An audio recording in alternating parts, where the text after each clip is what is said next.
Welcome back, everybody, to another episode of the B-Main. First episode of 2026, episode number 25 overall. And Gavin and I have been excited to bring this one to you. We got some great stuff. Let's read the headlines for this episode.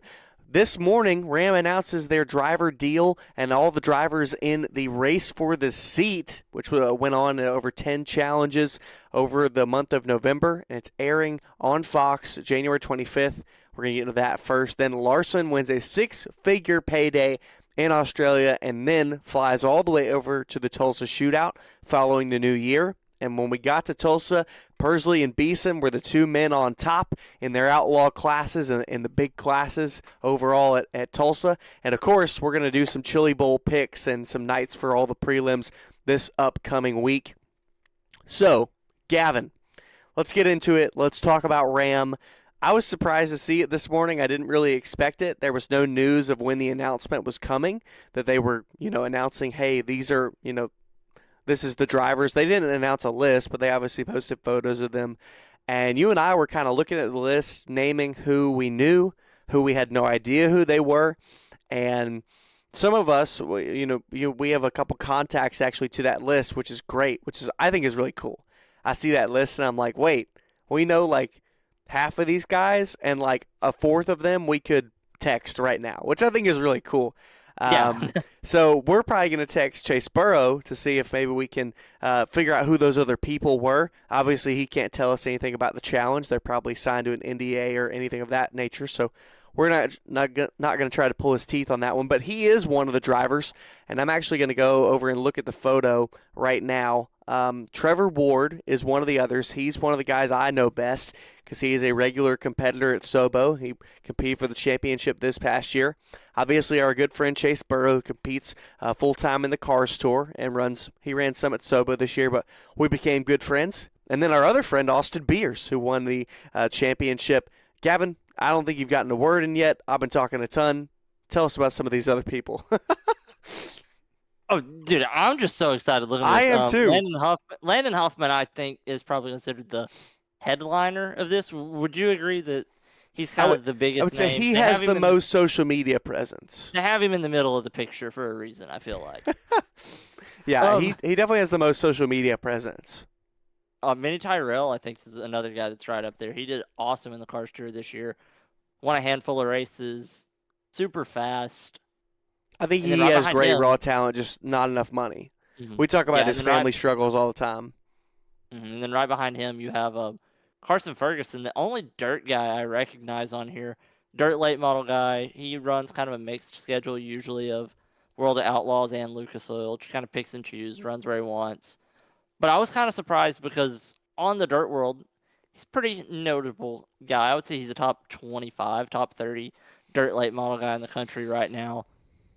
But my first reaction was, there's a few guys I was surprised that aren't on the list. And then you got to step back and think, the elite dirt late model guys especially, and the elite wing sprint car guys, they might have gotten called, but they might have been taking a pay cut to go run a truck series season when compared to what they normally do full-time on dirt.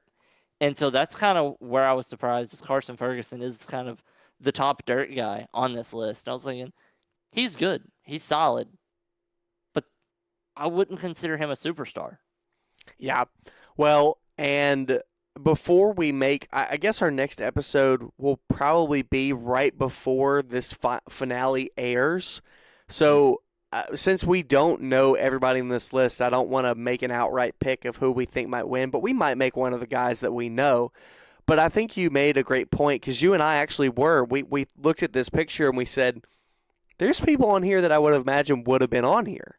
And then you and I started looking. And you started looking on the dirt side, I started looking on the asphalt side. And we were like, this person has brand deals. This person has manufacturer ties. Like, this person already has a better deal than that. This person, already has whatever. Running dirt. Exactly. So it makes sense completely on the dirt side. I wish we could have gotten one or two more maybe, but it makes sense because what they're going to do, they probably enjoy more and they're going to make more money. So I can't say I'm surprised to only see one dirt guy. And then, so we started looking at the asphalt, and I immediately, this is a late model stock competition. And so it seemed like a lot of the people that we know are from the North Carolina, Virginia, South Carolina area, and that's the late model stock heart and home. But we obviously knew they might pull from some people out of there. I looked at super late models, and I looked at the ASA Stars competition. The person that sticked out to me from that side of the world was Ty Fredrickson. He's a little younger. I think he's 20 years old, around that age, but he just ran his first ever snowball derby. He did great. He finished top 10 in the overall Stars Tour season this year. I can't remember if he ran the full Southern Super Series season, but he's a young kid with talent, and he's more proven. Then when it comes to late model stock side, the first person I thought of was Jared Fryer. This season he ran a total of 7 races. He won 3 of them. He finished second in 2 of them, and he finished third in 2 of the others. And I don't remember what the 7th one. It might have only been 6, but he had 2 wins, 4 top 2s, and 6 top 3s. That is a guy I am really surprised they didn't call, because he's 30 years old. He's 31. A lot of the people that we've seen are at least 30 or like 20, like that. That's kind of the range, and we didn't see anybody really older, but Jared Fryer of that list is not that much older. Like, he's 31.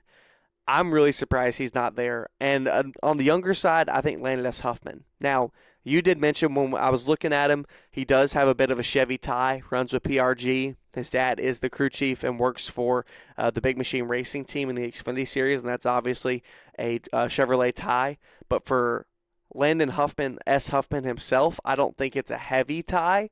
So I think he could have come and run this and then, work something out, because I don't think he's signed to a Chevy deal. I think he just runs for PRG because his dad is a part of it.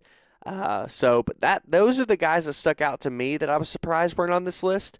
But the more you and I looked, I think with people's manufacturer deals, money, and all this other stuff, I think Ram actually did a really good job. Mm-hmm. Yeah, when I was thinking of the dirt side, my first 2 thoughts on dirt were Nick Hoffman and Brandon Shepard. They have ties to the North Carolina area. I think both their teams are based out of there. Brandon Shepard's personal team was raced out of there. I remember a few years ago before he was running back with Rocket One, when he was on his own, before the Dome, he would always test at Millbridge, and watching a super late model rip around Millbridge is just, I don't know, it's just a cool visual that I remember seeing. I'm like, that's awesome. And they were my first 2 thoughts, but then you got to back up and think, okay, they're both probably, I would say, in the top 7 guys on the dirt late model side, and they're both making what I would consider Cup Series money. I don't know why. So I don't see that being a deal with Ram. They might have called them, and they might have said no. They might have not called them. I don't know. So I was thinking, okay, what about the younger side?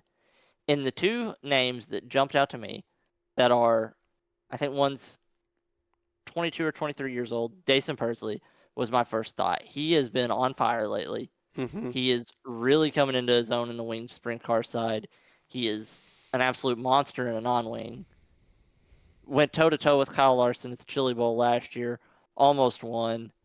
Just came off the win at the Tulsa Shootout in the winged outlaw division. Great driver. And then Logan Seavey, who is, I would say, over the past 5 years, the number 1 non-winged guy in the country over an extended period of time. And the money in non-wing is nowhere what it is in winged sprint car racing. And I'm kind of surprised to see him not in the Ram deal. He made a few ARCA starts a handful of years ago.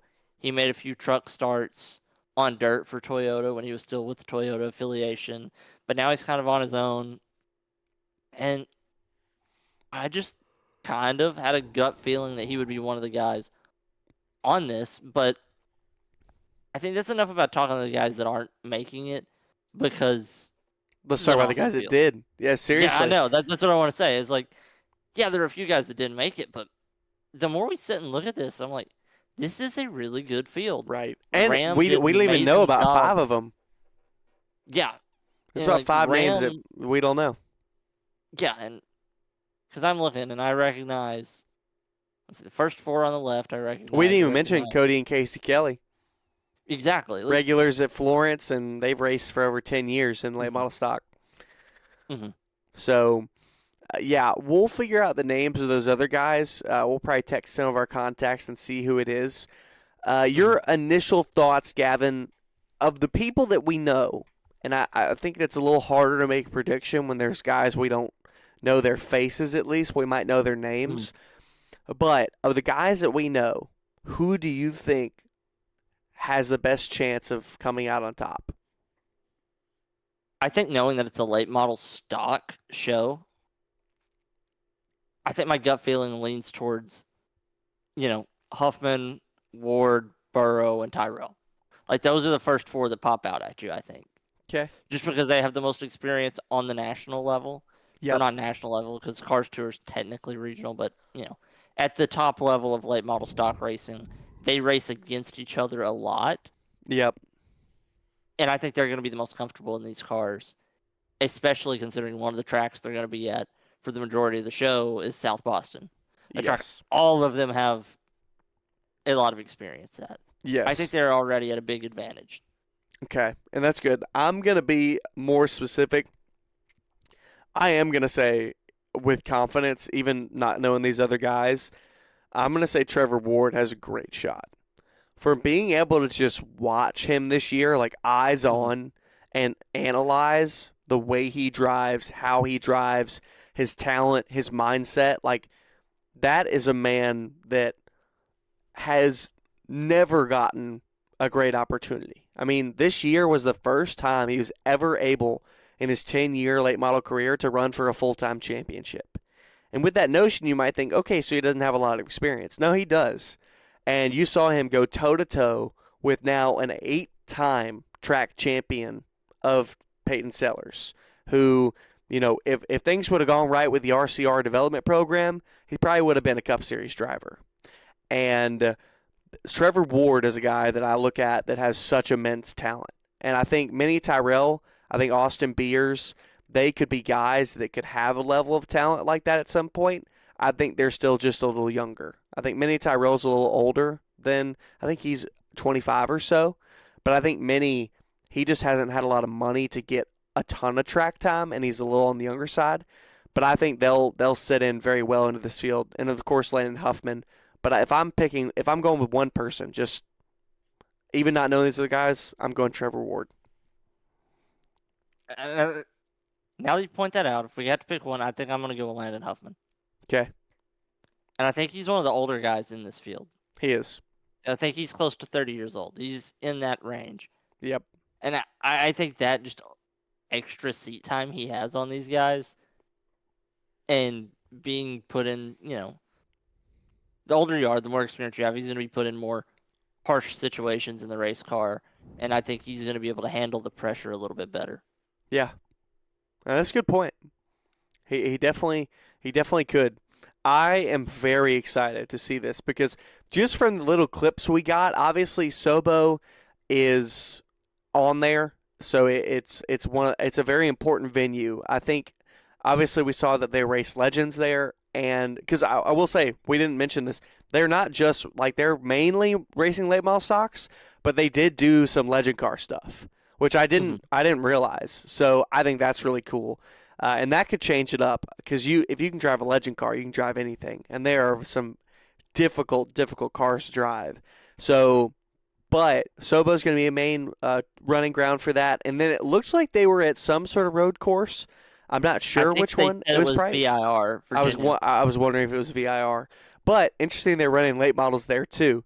So, but yeah, I would like to see how some of these guys stack up to these challenges because I think Ram and Colleague have set it up to where with all these challenges, they want to encompass all of the big things that you'll go through in a truck series seasons, whether it be short track racing, some sort of like mid-tier level, which I would say an intermediate, but they're obviously not racing intermediates yet, but something that could That might be why they ran a legend car at a half mile to simulate speedway racing. And that's a great point. And then obviously road course racing. And so some of these guys they haven't raced a ton on the road course. There's probably, I bet you one of those few guys we don't know is definitely a road course ringer. And I'm just going to be really interested to see of all these people that do you normally basically this at this level this one thing. How can they do when they're thrown into another situation, and how much raw talent do they have to be able to adapt to that specific challenge that's not in their comfortability? Yeah, and I just want to. One thing I noticed, they said it was they took away their phones and computers and made them live together the whole time they were filming. Yeah.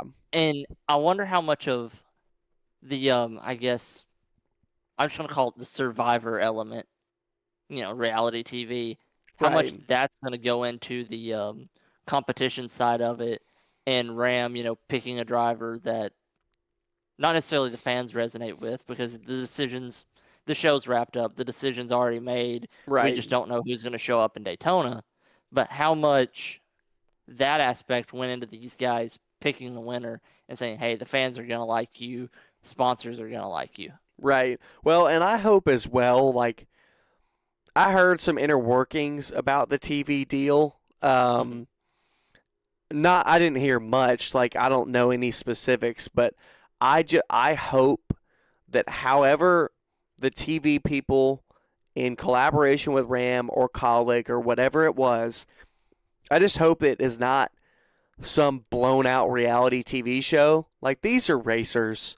Like, they don't care about reality TV. Now, some of them are young, but like I mean, when it really I mean, all comes of these to guys I NASCAR know. racing, like, they don't care for drama. Like, so I'm really hoping it's not some like played up, like drama filled, like it's a TV show. And there's gonna be some, which there might have actually been real drama. Like, we know NASCAR.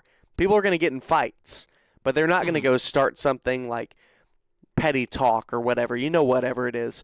I just hope if people watch this that aren't NASCAR fans, they'll watch this and be like, "Ooh, this is cool. I want to go watch, the truck series now to see how this person does or whatever." Just like the Netflix deal, I hope that this opens people's eyes and could bring in fans.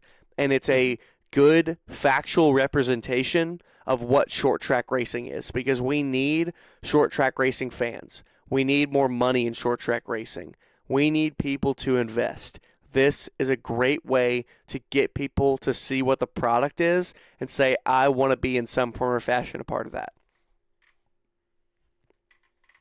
I just hope it's successful enough that I know this is a one season thing, but I would like to see other manufacturers attempt something like this. We saw Yes. Ford do it with Roush way, way back when, before I can remember. I think Right. it was in the early 2000s, between 2000 and 2005. But I would like to see this become a thing maybe once every 2 or 3 years with a different manufacturer.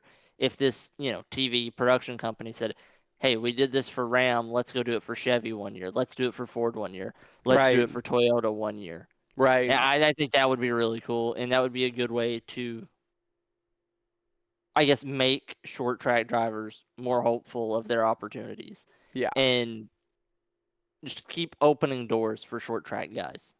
Yeah. No, I love it because there's so many people that we can look at and say, Hmm. man, if this person just had the money or they had gotten a connection or whatever, they'd be somewhere completely different. I mean, we could Hmm. say that about so many drivers. I mean, the percent of drivers that make it is so low, and there's so Well, many people of what could have beens. think about it. The two guys in this picture that came on the B main both said, we're happy with the opportunities we're getting. We're winning races at the level we're at, but our end goal still, and every asphalt guy's end goal is to be a Cup Series driver one day. Yeah. Well, And like they both yeah, said that. yeah. Well, and I can definitely say if Trevor Ward, Austin Beers, or Minnie Tyrell is the winner, I can almost guarantee that we could get them on the show, or Chase Burrow. So Yeah. I'm hoping that we could definitely do that. Yeah, I'm excited to watch this. I really am. It's going to be fun to watch. I think it's going to be enjoyable. It looked action packed, and I love the trailer. It looked fun. It was really weird seeing all the like directors of like Ram and stuff in the Sobo VIP booth because I'm like, man, I work right next to that. Like that's my office technically, and I'm like, that is so weird. Like, so it's kind of like honestly a FOMO. Like I wish I could have been there.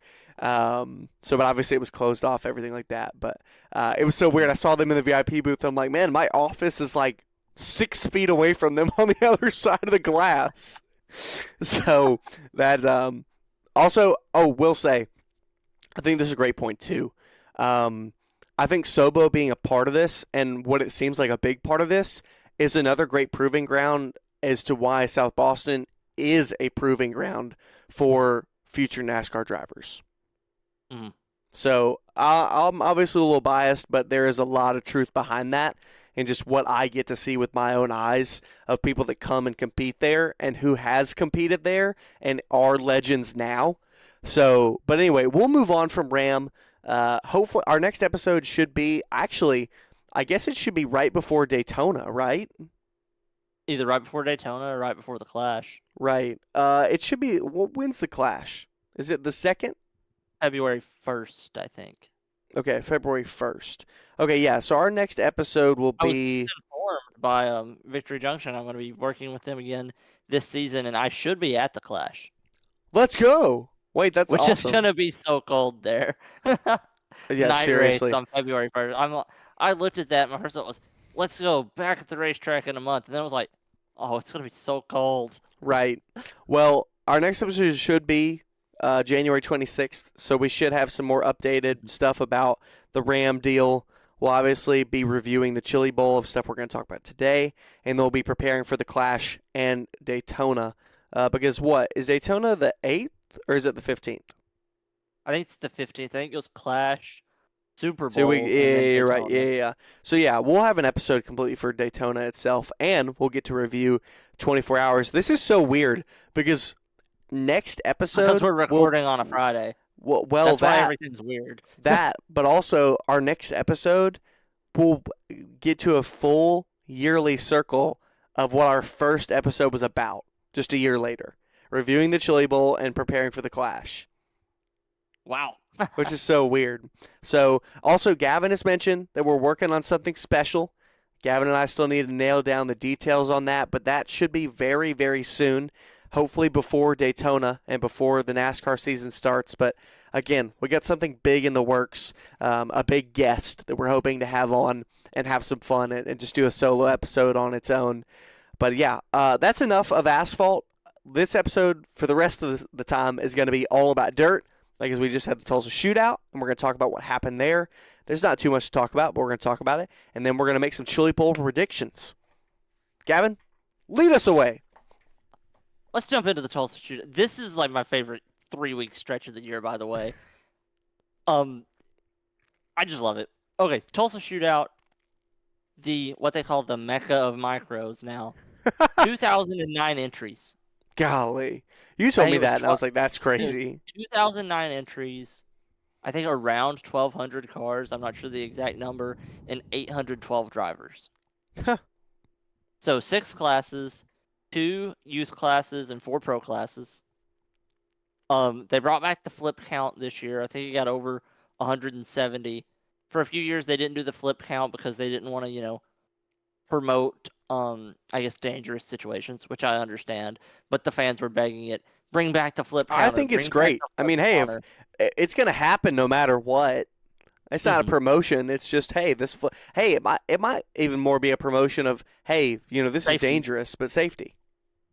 I think it would be cool if, somebody like Simpson or the Joy of Seating sponsored the I think it was Abachi, but I think I don't know what they do, but I think they're a safety brand. I could be completely wrong, but I agree with you. It'd be cool if like Simpson or like Hans, that'd be a cool one. Yeah, we could just to promote that. But, day one highlights. High Point, Jake Andreotti went High Point in the stock non-wing after racing a midget in Australia 3 days prior. Wow. That was probably the highlight of day one. Briggs Danner went 2-1, 10-2, in his heat race. Got second by 1/1000th of a second. And then Jet Yantis was the High Point in the winged A class, which we're going to mention a little bit later on what happened to him on Driller Day, with a 10-1 in his heat race. Yeah. There were 3 10-1 runs in the heat races over the first 3 days with Jet Yantis, Tanner Thorson, and Dason Pursley, all 3 in different classes. Tanner Thorson did it in the non-winged outlaw, which I think is my favorite racing of the week, my favorite class. They have the most power and the least downforce, least weight. Yep. They really get after it. And then Brexton beat Kyle Busch in the winged outlaw heat race, which was really cool to see Brexton pass Kyle and finish ahead of him. Crazy that they were in the same heat race. That's what I thought that's what I noticed, is I would be watching, and you would see 3 or 4 heats, and you would maybe know one driver combined in 3 or 4 heats. And then you would get one heat race where you would see Brexton and Kyle Busch, Kaylee Bryson, Tanner Thorson, Emerson Axum would all end up, not all of them exactly like that in the same heat. Right. But you would see, 3 or 4 drivers, you're like, oh, they're a star all in the same heat. And then you would go 3 races, and you're like, who are these guys? And I just thought that was funny. It was like staggered out really weirdly, which I know it was a random pill draw. Day 3, nothing really crazy. Day 3 was definitely the least eventful day. And then Driller Day, we actually finally got to watch a race together for the first time in a long time. I know. We watched the it was the Winged Outlaw we watched together, right? No, it was the feature. Yeah, it was the feature. Yeah. Yeah, we watched the first race, the little bit of the first race, and then you had to go. Yeah, I had a broadcast. Yeah, you had a broadcast. How did that go, by the way? Oh, it was pretty good. Standard hole. I got the same one tomorrow.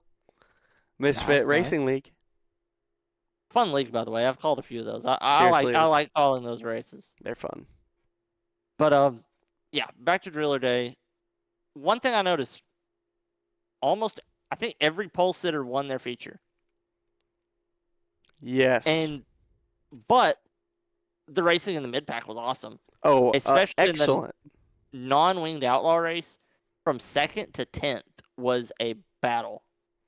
Yeah. Yeah, at one point, besides Beason absolutely getting away with it, there was like a 4-person battle for second. Of great driver. It was Thorson, Axum, Pursley, and Chris Andrews. The thing that stuck out to me the most from the main outlaw feature, non-wing, the thing that stuck out to me the most was Pursley. And not, like, we talk about his talent, and he is extremely talented. But something stuck out to me in a bit of a, on the other side, in a kind of negative light. It was clear about 30 laps in that the top was not going to come in. And people were still trying to work it in. But with about 15 to go, Pursley was one of the only people still on the top. And there was a driver. It was Emerson Axum's teammate. I don't know if you remember his name. Jet Yant. Oh, that was him? Okay, yeah. He was working the top side. He finally figured it out. There was only one person to figure it out. He was going up the cushion, tapping the wall with the rear and ramping down, but no one else could figure it out. And Pursley was included in that, and Pursley was running in second. And I think if he would have, I think he kept trying the high line, kept trying to get it in, and it wasn't working. And the racetrack really became a one-lane racetrack. People were trying the top, and it just wasn't working. I think he should have moved around more. And he was making mistakes up on the top because I think he was pushing it too hard, trying to figure it out, trying to make something work, and it just didn't. Now, I will say this. When you go back to last year's Tulsa Shootout, everybody was kind of running all over the track. Mm-hmm. And Larson and Steven Snyder figured out the top side and doing that trick where they would ramp the banking and get that huge run down both straightaways using the cushion. And I think Pursley was trying to recreate that because you saw him. But he couldn't figure it out. He was able to do it in the Chili Bowl last year. Yes. And I think something with the track surface this year, it's the same dirt they use every year. They use the same exact dirt. They haul it in from wherever they store it at and use the same dirt every year. But are you talking about this, like the actual same dirt or just from the same place? No, the same dirt. Like they take it and are you serious? Store it in a location. Yes. It's the Why? Same exact track every year. I think just to keep it the same, as close to the same as they can. But interesting. This year the cushion was way choppier. It seemed like there were some holes in it. Like That's what they said some on the broadcast. It sounded like in one of the practice and preview days that the holes arose and they worked it over. And it sounded like after a couple days they were coming back, and it happened to be right at the feature. Mhm. Yeah, so I think Pursley was trying to take what worked last year in the shootout and in the Chili Bowl, and just with the track being having a lot more character as it had last year, it just wasn't working for him. And then once the bottom got rubbered up, nobody could catch Jonathan Beason. Yeah. What a story for Beason, by the way. I don't know much about him, but it sounds like he doesn't run as much anymore. Yeah, he doesn't run that much, but when he runs, he's great. Oh, yeah. And he's one of the, I think he's an Oklahoma guy. They mentioned it on the broadcast. He just loves running the shootout, loves running the Chili Bowl. Yeah. But we were talking about Jason Pursley and talking about, you said he did make a few mistakes. Yeah. If we go over to the winged outlaw, he held Kyle Larson off for the entire race. Yeah. So you were saying, he's got a lot of talent. He was making some stubborn mistakes, but you go back earlier in the same night, he held off the reigning NASCAR Cup Series champion for 40 laps. Yeah. It's definitely saying something. So, yeah, also, I don't want my comment to sound like a negative towards Pursley. No. That's just an analysis. I agree. I'm not saying that. Hey, when you agree, that's validation for me because you know what you're talking about a little bit more than me on that side of the deal. So, but yeah, I thought the shootout was good. Anyway. That doesn't mean I do. I just act like I do. Well, I thought the shootout was good. It was hard for me to consume a lot of it because it was just every day. So much. Like I was like, so much. I know. So hopefully I can get more. Like for the Chili Bowl, I think it's going to be a little bit more attainable. It's just one class. It's just the midgets, and they're going from Monday to Friday, and then the feature on Saturday, obviously. So I think it's going to be a little bit more attainable. Plus, next week I'm going back to school, and I have a lot of free time. So I'm going to have a lot more free time on my own just to sit in front of the TV and watch that. Did we want to move on to the Chili Bowl yet, or was there anything left from the shootout? I wanted just to mention the other winners. Jax Whitmer won the junior sprint division. Frank Flood won the winged A-class division after a Jet Yantis disqualification. The team made some modifications to the stock motor that inspection deemed illegal, which essentially what I gathered is they were running modifications that are legal in the outlaw class, but running it in the stock class, and they got caught. Yeah. Is what I'm gathering. Jet Yantis that's not exactly is 14 what happened. years old. Like, I don't think he had any part in that. I mean, he showed up and drove the car. Yeah. Yeah. So but Frank Flood was named the winner of the winged A-class race. Yep. So yeah, let's get into the Chili Bowl because we have 10 picks to go through. Yes, and you were saying should we make 2, and I was like, I don't think so. I was saying we make 2 because 2 advance from each night to the A main. So I was gonna say for anyone that doesn't know that's watching, explain the week of the Chili Bowl because it's a little bit different than the shootout. Okay, so the Tulsa Shootout is just a crazy, insane format because there's 2,000 entries showing up. The Chili Bowl usually, over the last handful of years, had between 300 and 400 cars. And they divide them up over 5 nights. Somewhat evenly. I think Tuesday night is the biggest night. Monday night's the smallest night. But what they do is each night functions as essentially a normal dirt weekend. You run your hot laps. You do your heat races. I think the top however many do make qualifiers so they get more passing points. And then that sets the, E, B, and A mains for the night. And the top 2 from each night advance to the A main on Saturday. And then each letter of the alphabet soup on Saturday has 2 races. So every 6 positions lower you finish on your prelim night is 1 letter lower you will race on Saturday. And how many more races you would have to advance through to make it on Saturday, which it sounds way more confusing than it is. When you're watching it or following it on Twitter, it is way easier to digest than me sitting here talking. That's very true. So yeah, it's Um, just the one. It's each night and the prelims, and then people move on. However, and then Saturday is mhm. the feature. That's my Yep. my. That's what I Yes. think about. So, because If I'm you're in not the a, I'm top not two, a, I'm not a broadcaster for this one, so I'll let those broadcasters tell me the plan. yeah, for essentials, if you finish in the top 10, you will either be in a B or a C main, and if you finish in the top 2 on your prelim night, you are automatically into the A on Saturday. So top 5 would be a good spot. Obviously, you want to Yep. advance immediately, but top hmm 5 is a good spot. Yeah, a top 6 will get you into starting in a transfer position in the B main. Okay, gotcha. So you want to be in the top 6. You want to finish in the top 6 on your prelim night. Okay, Since you so are new to yes. the Chili Bowl, I'm going to give you the first pick for Okay, Monday.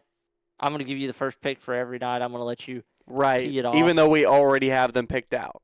Yeah, that's what but I'm going to go ahead and let you Oh, say why? yours first. Why? And, Thank you. We should call you Sir Gracious Gavin. yeah, sure. I Not just the did a worst thing bow. I've been called. Yeah, I would say that's a pretty good one. Yeah, I didn't see you do a bow. No, I know. I I forgot don't to have share your my screen with you to be able to see me. Here, I'll do that right now so I make sure Gavin can see me. There we go. Okay, so my first pick Monday night. It was kind of a stacked night. Well, actually, no. I'm sorry. It wasn't a stacked night. Larson, I'm not going to discredit. It's Kyle I'm Larson not night in discrediting America on anybody, Monday. but Larson's in the field. So with qualifiers, like he's going to qualify near the front, and he's going to find his way to the front. So I mean, unless something crazy happens, which of course you're betting on nothing crazy happening. Whether you're gambling or just making picks, you're betting on no injuries. You're betting on no wrecks. Whether sport you're betting on. So I'm going to go with Larson for Monday night. Yeah, I'm going to go with Cannon McIntosh. He has won prelim nights before at the Chili Bowl. I watched him race to a transfer position on a flat left front one time. He's an awesome driver. He's super talented. He just won the USAC Midget Championship. I think other than Kyle Larson, he has the best opportunity. I'm looking at a few other names, though. There's several guys I wouldn't be surprised if they advanced.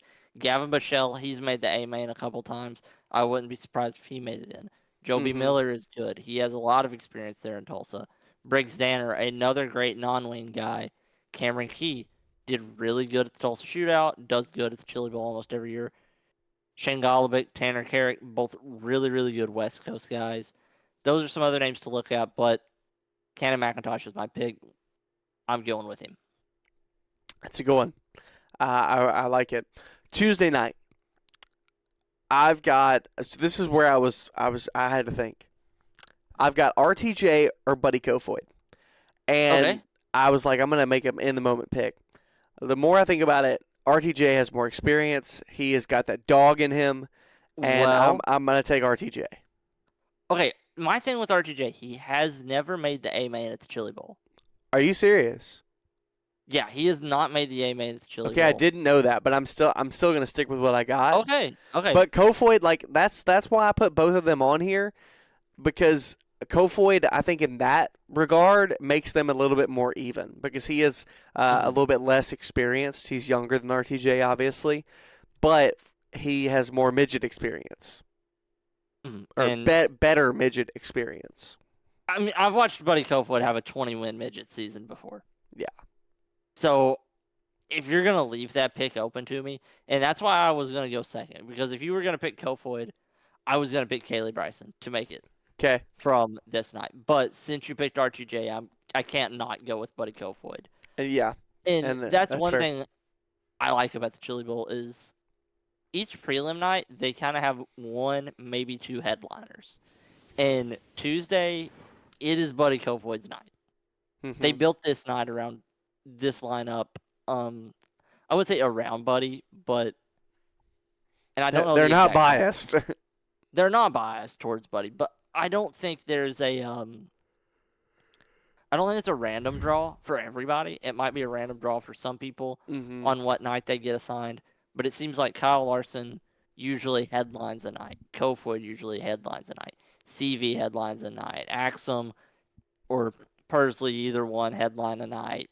they kind of stagger them out where there's. They probably divvy out I think they the try. big people.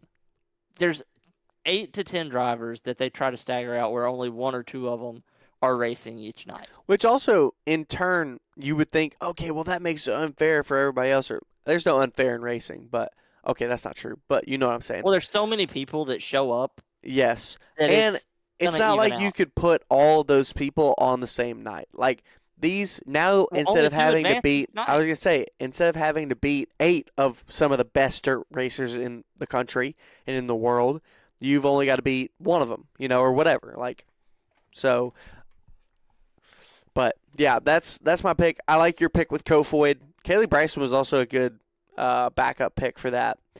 Wednesday was another light night. I looked at the list. Ryan Timms absolutely stuck out to me. But you say it's a light night. We have last year's USAG midget champion in Dason Pursley in here. Okay, Ryan I meant Timms, in terms of number of people. Okay, not number of capable guys that can win this. Yeah. Ryan Timms just won the Knoxville Nationals, also an A-main guy. Here, Corey Day. Yeah. I mean, I don't think we have to explain that one. We're heavy in terms of potentials. Okay, Emerson Axum, another guy I don't think you have to explain. He's been a Tulsa Shootout winner. He's won prelim nights at the Chili Bowl. Sammy Swindell, yes, I know he's over 70 years old now, but he still has the record for most Chili Bowls won. It's hard to say he's not going to have a good night. I don't think he's a contender to win at this point in his career, but he's going to be up front. Kel Drake, great midget driver. Jason McDougal, he's made the A-main at the Chili Bowl a handful of times. T-Mez, human highlight reel. Insane, just so fun to watch him race. KGJ, another great driver. Mitchell Moles, won several USAC midget races before, A-main guy. And I'm looking, there's 3 or 4 more A-main names that I haven't even mentioned. Yeah. I think Wednesday might be the lightest night as far as total entries. I think it's the most wide open. Yeah. No, and it definitely has a lot of talent, too. And I'm looking at this. My pick, I'm going to go with Emerson Axum. If you're going to go, you said Ryan Timms, right? Yep. I think I'm going to go with Emerson Axum. I had been debating on him or Dason Pursley, back and forth.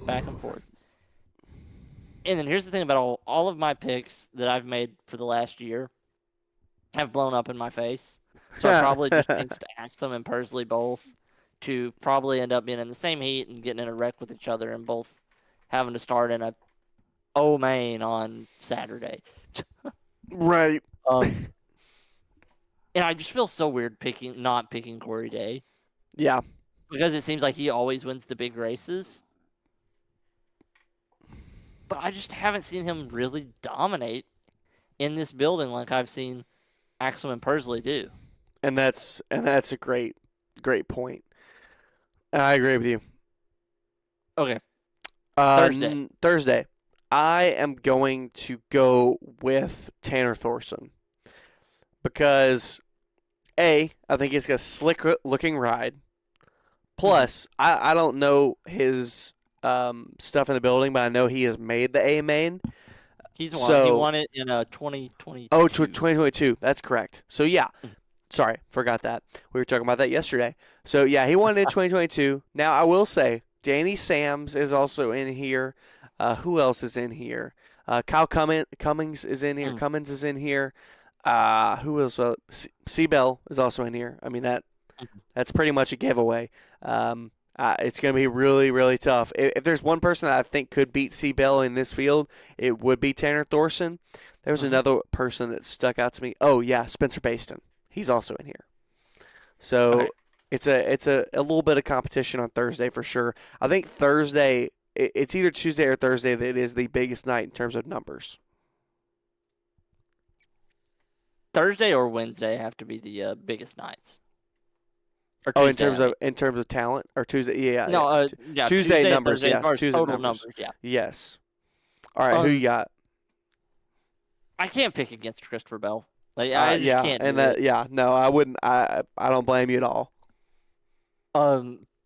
But there's a few names I'm looking at that were sticking out. Jacob Denny just won the Extreme Outlaw Championship. He was top 5 in the USAC points. He really had a surprisingly good year this year. He did, but when we I've watch known races Jacob of Denny to be a his, good driver. yes, And I know that me and you have both watched him win 2 or 3 races together this year. yes, but he wasn't But always there. It was either he was there or he wasn't at all. That's how I felt when I watched him. Consistency. Yeah. Missing So, some consistency. Missing a little bit. Enough to be a champion, but I don't think enough to win a Chili Bowl or at least advance to the A main automatically. Brady Bacon, another name. I think he's going to be near the front. I think he's going to be in the top 5. But I just see Christopher Bell and Tanner Thorson running away with this night. I see them being 1-2 and everyone else just fighting for positioning in the B main on Saturday. Is what I see. A Chili Bowl rookie who I want to just mention, just because it's really cool to see him making his first midget start. He has a little bit of dirt, or a decent amount of dirt experience, but we kind of know him from ARCA. Brayton Laster. He's super active on Twitter and all the social media, so I think it's really good to see him bringing some hardcore NASCAR fans. Because if you watch ARCA, you're a hardcore fan. You're a diehard NASCAR guy. You're watching ARCA regularly or following Brayton on social media. But there's a lot of people that are hardcore into the NASCAR world that don't necessarily watch the Chili Bowl or don't watch any dirt racing for that matter. So I think that's good that he's getting, maybe not a ton, but he's getting a few eyes on the Chili Bowl. Yeah. And I think he's going to do pretty well. Also, anybody whose helmet is a pizza, I can't root against them. It's fair. Friday, last and final night. I'm stuck here. I really am. You got Snyder Jr. and Justin Grant. Those are the two I'm between. And I just don't know. I don't know much about Snyder Jr. You're leaving me the most obvious driver here. Oh, I know. But that's because we talked about that. Like he would have been on my list. He would have been between these three, but I know you wanted him, and it's a great pick. Between these two, I don't know much about Snyder Jr., but I've heard you talk about him. I watched him at the shootout. I know about Justin Grant. I know that in midget he runs midgets, he runs USAC, he runs sprint cars in USAC. That guy is one of the guys. Just from my knowledge, I'm going to go with Justin Grant. But I could easily as well see Snyder Jr. winning the prelim night as well. But between those two specifically. Now, your pick, I put him right in the mix with the two of them. Maybe even a step up. I'm just so glad you left me Logan Seavey. I gave you Kyle Larson on Monday because that's the obvious. Well, I didn't leave you Logan Seavey. When we got to talking about Friday, you said, I'm taking Logan Seavey. that's also true. Okay. You got to give me Logan Seavey. I wasn't going to debate you on it. No, he's definitely my favorite non-wing guy to watch. He's Absolutely. Just I know it. Fun to watch. I think his raw talent is insane. I think it was 2 years ago. I think it was 2024. Or it was either 2023 or 2024. I decided every race I watched, I was going to write down who won.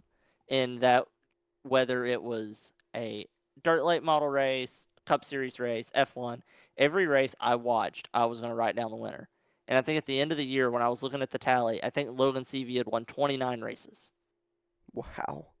And I think he was second on the list. I think Bobby Pierce had won 30-something, and Logan Seavey had won 29. And he's won the Chili Bowl twice. I think he's won it twice. Very recently, too.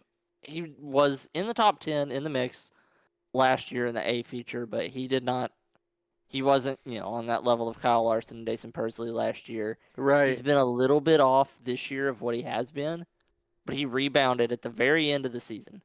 He won a couple races right at the start and won a few races right at the end of the year. He had a long lull period over the spring, summer, and early fall. He needs momentum still. But the momentum swing was coming back.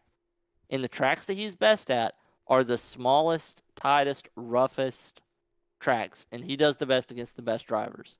Yeah. And I think we're going to get to watch him and Justin Grant battle for the win on Friday.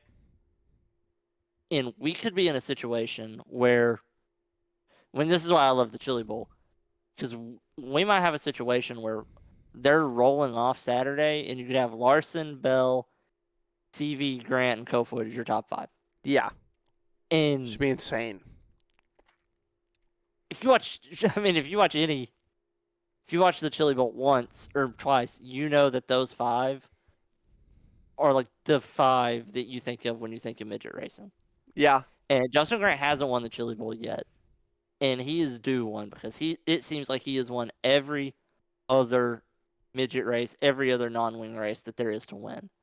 I've seen him win the BC 39. I've seen him do really good at, the Hangtown 100. Seen him do good on Turkey Night at Ventura. I've seen him do so good on these small bull rings, but he just hasn't been able to pull off that Chili Bowl win yet. And I would love to see Justin Grant win, but I'm still going to pick Logan Stevie. Yeah. Yeah. Well, that's all I've got.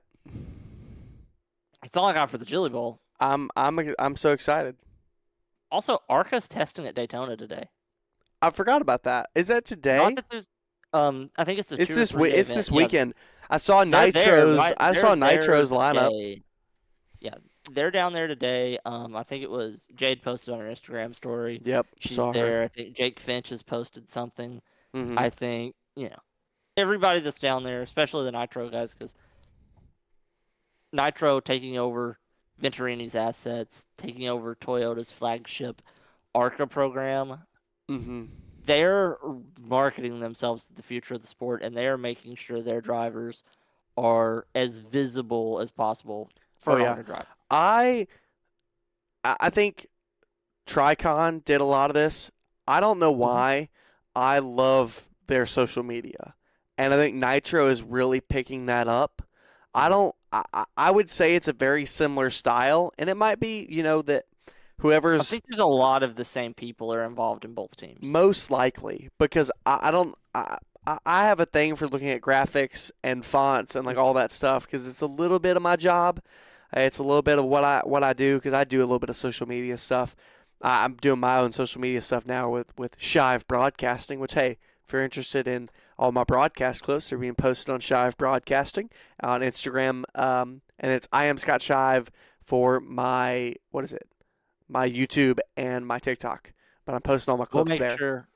We'll make sure that's in this bio. We're going to link, we have mine and Scott's, all our socials linked in all the B-Main socials.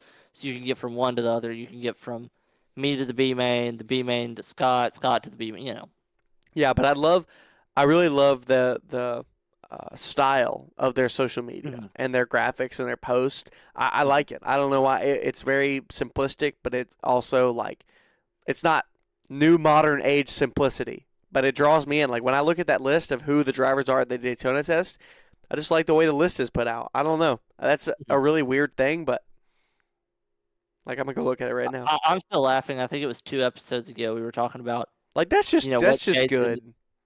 Yeah, we were talking about what Jade was going to do next year, and you were like, I don't know if she's ready for ARCA. I don't know if they're going to put her in ARCA. And I was like, they're going to put her in some ARCA races. Wait, did I say that?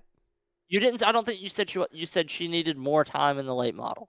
Yes. Okay, that's a much better way to phrase that. Okay. Yeah. Sorry. I was gonna say. I was like, wait. Whoa. You said, I don't know if she's ready for full or more ARCA starts yet. I think I was talking about full time. I think she does need more time in the short track level because you just learn so much. I agree. And I agree that you don't learn that much in ARCA. You're trying to get Jade mad at me. That's what you're trying to do. No, I'm trying to make myself look smart. Okay. There we go. Gavin putting down the rest to put himself on top. I'm kidding. Yeah. I'm absolutely joking. But yeah, they'll do the ARCA test. We'll see how that goes. I don't really have many expectations. Wild West Shootout is also coming up.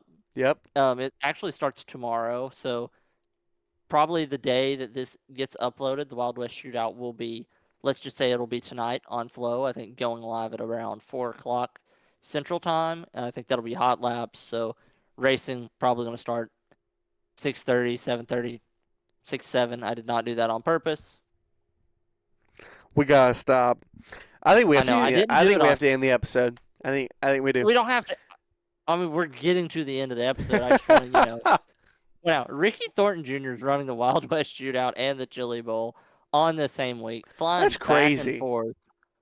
flying back and forth from Tulsa to Phoenix. That's Racing crazy. at the Expo Center and Central Arizona Speedway or Raceway. Flo put out their top 10 drivers to watch for the Wild West Shootout, and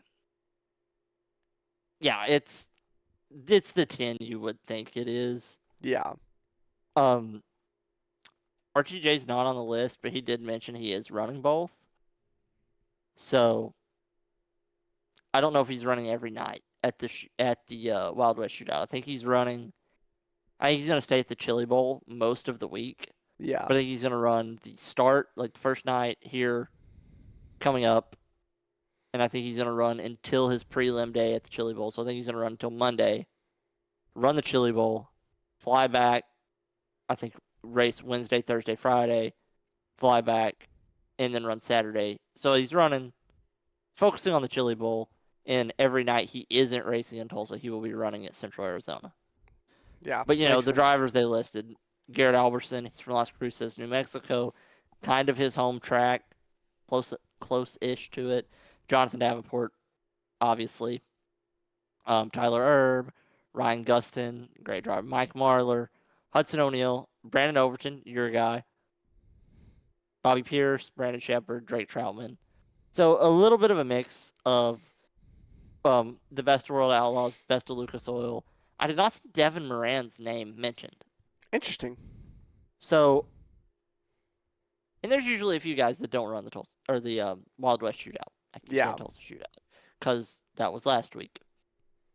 It being so early in the season and not for points on either major series standalone event, there's a lot of guys that are getting ready for Florida Georgia Speed Weeks they don't want to take all their stuff from the East Coast or Midwest all the way out to Arizona, risk tearing up their equipment a few weeks before they got to be racing in Florida and Georgia. And I understand that. Yeah, because I agree. We're now where it's a matter of weeks until we're in Volusia and not a matter of months. Yeah. So I can understand not going out back and forth. Yeah. But I'm excited to watch that when it gets on Flow here in the next 24 hours. I am too. Because it's been over a month since we've seen dirt late models on track. Come on, baby. And I know you love some dirt late models. I do. I really do. So that's about it for the B main. Getting ready for all these seasons to start. Woo! You have any last minute bold takes or predictions before we get into anything? Nope. I think I gave them all. If we gave them all, I think the Rolex 24 is coming up. It is. At I think some it's... point. Is that next weekend?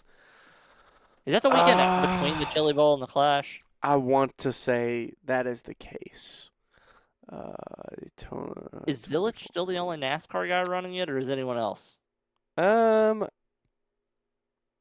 do not know. Let's before we end the episode, let me look that up. Daytona, 24 hours. Schedule 2026. Let's go. The to only IMSA. names I know for a fact are Zilich and then Logan Sargent, even though that's kind of an F1. Yeah, IndyCar. it will be 2 weeks from now. 2 weeks from now. Yeah. So Wonder which one it will be on 4 Sunday, hours. the 25th. I'm trying to figure out how I want to pull an all-nighter for it or not. I've never pulled the complete all-nighter. Oh, I never have either. The latest I've made it to I think 2 a.m. before, and then I'm like, all right, I give up. Daytona 24, 2026 entry list. Let's see. Van Thor. Oh, we're looking for NASCAR guys. Yeah. Just NASCAR guys or American IndyCar or F1 guys. Names that are going to pop out. Right. Colton Herta. He is running Cadillac. Not surprised to see Cadillac. Which also, by the way, he's running an F2 this year, which I think will be really cool to watch if I get to watch it. Oh, hey, AJ Allmendinger. He's running with Acura, with Scott, and him and Scott Dixon are running together. So that's That's a fun line. that's an Is that IndyCar a and NASCAR hypercar or pairing. is that hypercar or LMP2? I believe it's hypercar because there are 4 drivers. Okay. So, and Acura, I think, only races the hypercar, but it doesn't. Yeah, this is GTP. Yeah, GTP. Yeah, Alex GTP. Palou, he's running GTP as well, with Acura. Let's see. So we got Herta, Palou, Scott Dixon. AJ A lot of Allmendinger. IndyCar. A lot of IndyCar. AJ Allmendinger, the only other NASCAR guy. Not NASCAR guy, but previously F1 guy. Logan Sargent is running LMP2. Let's see. So Sargent and Zilich will be in the same class. Yes. I'm trying to find Zilich. I'm not seeing his name right now. I know he was mentioned. I know he's talked about it. Another IndyCar guy, Christian Rasmussen. He is running. Okay. Enzo Flipaldi. I know that name from somewhere. Yeah, I know he's mentioned he's running as well. Now there is a team 61 that is completely TBD. I'm not sure. I don't know, but he is not on this list as of this moment. I'm not sure. Okay. And then in GTD, Kyle Kirkwood. He's running GTD. Let's see. Anyone else that sticks out to me? Yeah. He's pretty much the only one, Kyle Kirkwood. Anyone from the Daytona class? Roman Grosjean, former F1 driver. He's running in the GTD class. Sorry, the other one I was reading that Kyle Kirkwood's in is GTD Pro. There's so many regular GTDs. Corey, no, I don't know. Joey Hand is running with Ford. Okay. In the GTD. And I believe that's it of anyone notable that we know. So maybe we'll have to look up that stuff about Zilich. But from that list, only one on there from NASCAR is AJ Allmendinger. So That's still a very solid list. yeah. So It's in all him right. and Scott Dixon on the same team. That's interesting. I know, it's great pairing. Like that could be good. That could be good for the hypercar. Mm-hmm. I want to say that I don't know if AJ Allmendinger's ever run Daytona 24. Honestly, I have no idea. I always say I'm gonna try to watch the whole 24 hours, and then end up watching like 5 hours of it. Oh yeah. And that's just what happens. I'm like, I'm gonna watch the whole thing, and I watch the first 2 hours, the last 2, and then have it on in the background. Yeah. Well, I think it's time to call this one. I think it is. Thank you, everybody, for listening to this week's episode of the B Main. I know this offseason has been a little goofy on our schedule, but after this episode, we're going to be back on the regular every other Monday.